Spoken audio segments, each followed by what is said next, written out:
Ja, goddag hjemme i Danmark igen. Nu er jeg kommet til Bangkok igen. Jeg tog afsted fra Koh Chan i morges, eller i formiddags var det.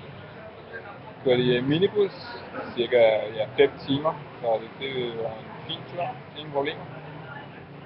Det var igen sådan en bus med 11 passagerer i, så det var fint nok.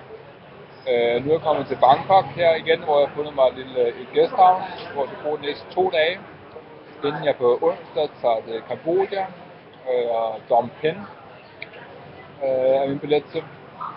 Så jeg glæder mig meget til at opleve Cambodia og se, hvad det er for et land. Koh Chan, som jeg lige var på, er 10 dage, tror jeg det var, måske lidt længere. Rigtig lækker ø.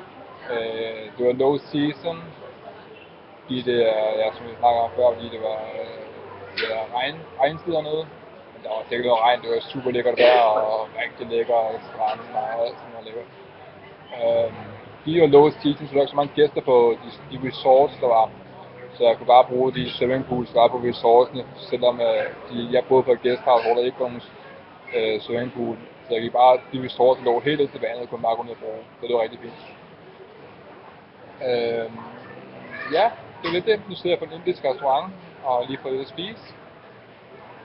Klokken er 8:30 om aftenen.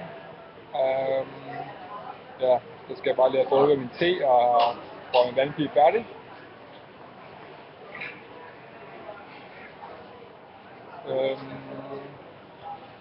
Ja, det er det. Onsdag til Cambodia. Jeg glæder mig til. Så vi ses senere. Hej.